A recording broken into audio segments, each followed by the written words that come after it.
Well, ladies and gentlemen, let me begin today with a small truth that carries a very big consequence. You see, it's rarely the major catastrophes that turn a life upside down. No, most people don't lose their future in one dramatic moment.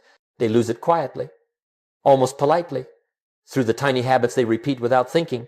And that's the part that makes these habits so dangerous. A big mistake you'll spot instantly, but a small one can hide in your routine for years. It never taps you on the shoulder to announce, "Hello, I'm here to steal your dreams." It simply whispers and waits. And if you're not careful, it builds itself into your identity. My mentor once told me, "Jim, your future is hidden inside your daily routine, not your yearly intentions." And that line stayed with me because it explains so much. People dream big, but they live small. They talk about goals, but their habits speak the truth. Tiny decisions, tiny delays, tiny excuses, each one seems harmless on its own. But multiplied across days, weeks, months, they become the quiet architect of regret. And that's why we're here today, to bring these hidden habits into the light, to understand how something so small can have an impact so large, and most importantly, to learn how to replace these tiny errors in judgment with tiny disciplines so small you can't help but succeed over time. Remember, the pain of discipline weighs ounces, but the pain of regret weighs tons. And today, we choose the lighter load. Now let's begin with the first tiny habit that quietly steals more futures than almost anything else I've ever seen. Delayed decisions. Not the big delays, those you usually remember. No, I'm talking about the small postponements, the subtle ones, the ones we excuse with a shrug. "I'll handle it later. I'll decide tonight. Next week will be better." My mentor used to say, "Jim, delay has a voice soft enough to lull you to sleep, but strong enough to steal entire decades." And isn't that true? You postpone an important call today and the opportunity fades tomorrow. You delay the start of a habit today, and 6 months later, you're still telling the same story about why you haven't begun. You see, every time you delay a task, you're not just postponing the action, you're reinforcing an identity. A quiet voice inside says, "We don't follow through on what we say." And little by little, your confidence erodes. Not from failure. Failure you can recover from, but from the slow, steady drip of hesitation. The tragedy is that most people think they're avoiding discomfort. What they're actually doing is building a lifelong relationship with regret. Discipline doesn't just create results, it creates reputation. First with the world and then with yourself. Each small act of follow-through tells your mind, "When I say it, I mean it." So begin with a simple rule. If it takes 5 minutes, do it now. Answer the message, clean the sink, write the email, make the decision. Build the muscle of immediacy and watch how life begins to open its doors. Because life responds to action, never to delay. And if you can conquer the tiny moments of postponement, you can conquer almost anything. Now let's talk about the second tiny habit that robs people of their potential, consuming more than you learn. And I don't just mean entertainment, I mean anything you absorb without applying. Because today, we live in a world where information is everywhere, but transformation is rare.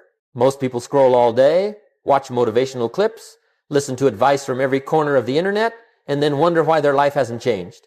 My mentor once told me, "Jim, don't mistake movement for progress, and don't mistake exposure for education." That line hit me hard. You see, consuming content gives you the illusion of improvement. It feels productive. It feels meaningful. But without action, it's just another way to stay busy while avoiding the real work. Education doesn't happen when you hear something. Education begins when you do something with what you heard. You must extract, apply, adjust. Read a chapter, yes, but take a note. Watch the video, but choose one habit to implement. Listen to the podcast, but set a goal before the hour ends. Learning is never complete until it shows up in your behavior. And here's the secret. Your results don't come from what you know. They come from what you practice. So let me give you a small daily discipline. For every hour you consume, spend 10 minutes applying something you've learned. Because those 10 minutes, repeated daily, will reshape your entire future. Don't let entertainment disguise itself as growth. Don't let knowledge pile up without evidence. And don't let today's quick pleasures steal tomorrow's progress. Turn your intake into output, your inspiration into implementation, your ideas into action. That is how knowledge becomes wisdom. And that is how ordinary people become extraordinary. Now let's move to the third tiny habit that silently shapes or destroys your future. Choosing the wrong company. And let me tell you, this one is subtle, because you don't always notice its impact day to day. But over weeks, over months, over years, your circle becomes the architect of your destiny. My mentor, Mr. Schoaf, once said to me, Jim, you become the average of the 5 people you spend the most time with. Choose wisely. And at first I didn't quite believe him. I thought, surely my thinking is my thinking, my habits are my habits, but I soon discovered no one escapes their environment. If the people around you treat discipline casually, you will too. If your circle treats ambition like a joke, you'll soon begin laughing at your own potential. If they settle for less, you'll slowly lower your ceiling to match theirs. It happens quietly, almost without permission, because influence doesn't shout, influence whispers, and it whispers every day. Most people never realize they've inherited someone else's limits, someone else's fears, someone else's standards. They don't fail from a lack of ability. They fail from a lack of proximity to people who expect greatness. So take inventory of your associations. Who stretches you? Who challenges you? Who inspires you to think bigger, act better, live smarter? And who pulls you back into comfort, excuses, and mediocrity? We all need to upgrade our circle from time to time. Not out of arrogance, but out of responsibility. Your future is too valuable to place it in the hands of people who don't value their own. Surround yourself with people who lift the temperature of your ambition. People whose presence demands your improvement. Because environment is stronger than will when will is tired. And if you fix this one habit, your circle, your life will rise without you even trying. Now let's move to the fourth tiny habit that quietly drains more potential than people ever realize. Starting your day without a plan. And believe me, this one seems harmless. You wake up, you check your phone, you drift into the morning, and before you know it, the day has already taken control of you. Most people don't lose their day because they made the wrong plan. They lose their day because they made no plan. And a day without intention is a day surrendered to chance. My mentor once told me, Jim, if you don't run the day will run you. And isn't that the truth? A day without a plan has a mind of its own. It fills itself with distractions, with obligations you didn't choose, with emergencies that aren't emergencies, and by nightfall, you're left wondering where all the hours went. You worked hard, yes, but in the wrong direction. You were busy, yes, but not effective. A good life is not built in general, it is built in specifics. You need clarity before you need energy. You need purpose before productivity. You need direction before action. So here's a simple discipline I learned. Before 9 a.m., answer 3 questions. What must get done today? Why does it matter? And when will I do it? That's all. Not a long routine, not a perfect system, just a clear intention. Because clarity shortens the distance between you and your goals. When you start the day with purpose, you walk differently. You think differently. You respond differently. And slowly, you stop living reactively and start living intentionally. Let me tell you something powerful. Your morning is the architect of your future. If you master the first hour, the day will usually cooperate. And if the day cooperates, the week cooperates, then the month, then the year, then the direction of your entire life. Don't leave your potential to chance. Set the course each morning and let discipline steer the rest.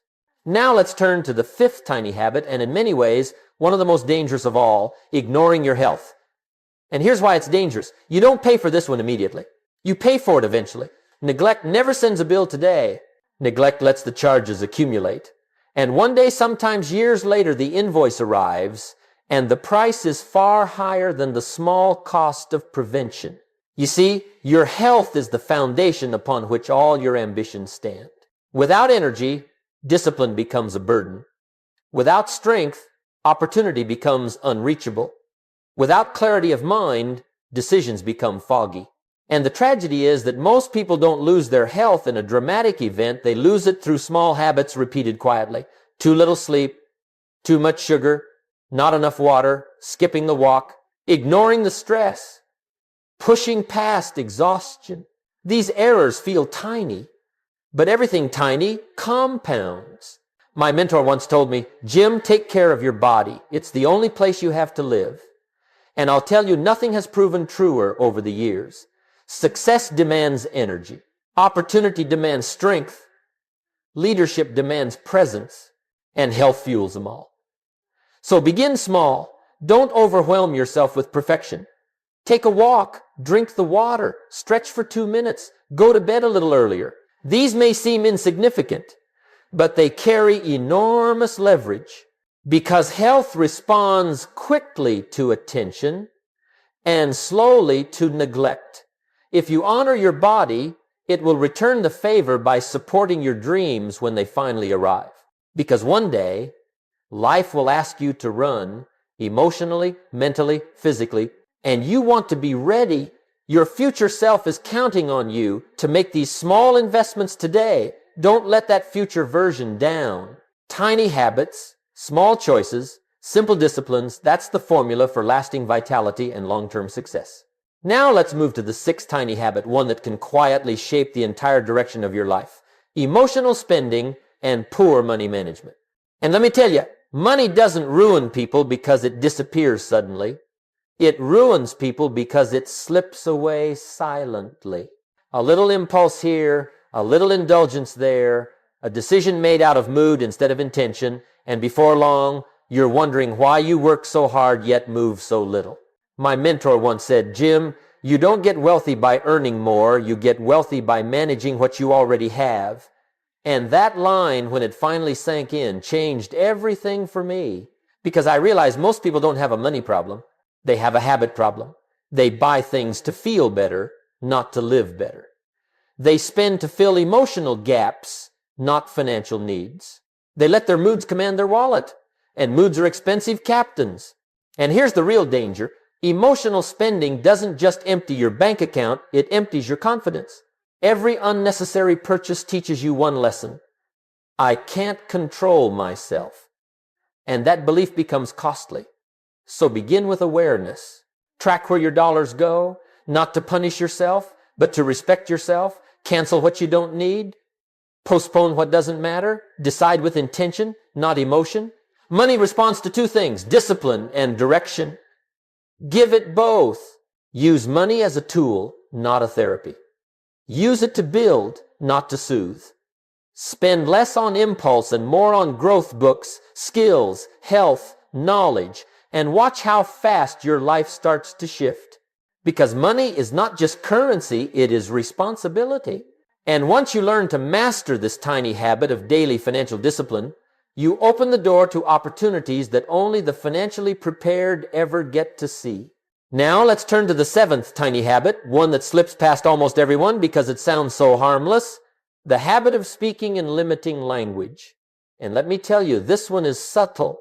Words don't look dangerous. They don't look powerful. They don't look like much of anything until you realize your entire life is being built by the sentences you repeat to yourself. My mentor once told me, Jim, the words you speak become the house you live in. And he was right. Most people don't fail because of lack of talent. They fail because of the story they keep telling themselves. Listen to how people talk. I'm not good at that. I never stick with anything. This is just the way I am. I don't have the time. I'm too old. I'm too tired. I'm not capable. And they say it casually as if those words don't matter. But words matter. Words shape beliefs. Beliefs shape behavior. Behavior shapes destiny. It all begins in the sentences. The tragedy is that these phrases become so familiar that we stop noticing them. They feel like facts, but they're not facts. They're habits, patterns, scripts, leftovers from fear, doubt, past failures, or someone else's opinion. If you speak like a victim, you start living like one. If you speak like you're incapable, your mind gladly agrees. If you speak as though you're stuck, you stop searching for exits. But here's the good news. You can change the whole story with small shifts. Replace I can't with how can I. Replace I don't know with I'll learn. Replace that's not me with I'm becoming the kind of person who can do this. This isn't about pretending. It's about directing. Your words guide your mind. Your mind guides your actions. Your actions shape your future. If you want a better life, start with better language. Elevate your vocabulary. Elevate your identity. Because the future listens very carefully to the words you use today. Now, as we bring all of this together, let me leave you with one of the most important lessons I ever learned. Your life doesn't change when you do something extraordinary. Your life changes when you begin doing the ordinary things extraordinarily well. The 7 tiny habits we've uncovered today, they seem so small, so harmless. But make no mistake, tiny errors in judgment, repeated daily, will take you places you never meant to go. And tiny disciplines, practiced daily, will take you places you once only dreamed of reaching. It all works in both directions. The mistake most people make is believing that meaningful change requires some grand transformation, a massive effort, a huge burst of motivation. But that's not how it works. Big success is always built on small steps, repeated steps, consistent steps, steps so simple that most people overlook them. And yet, that's where the miracle lives. You don't have to change your whole life today. You just have to change the next 5 minutes. Make the decision instead of delaying it. Learn something and apply it. Upgrade the company you keep. Plan your day before it gets away from you. Honor your health. Control your money. Strengthen your language. These are not mountains. These are pebbles. But stack enough pebbles and you build a foundation strong enough to hold a future worth living. Remember, discipline weighs ounces, regret weighs tons. Choose the lighter load. Choose the consistent path. Choose the tiny disciplines that move you toward a life of purpose, value, confidence, and freedom. And start today, not tomorrow, not next week. Today. Because the smallest step taken now is always worth more than the biggest intention postponed. Your future is waiting. And it's built one tiny discipline at a time.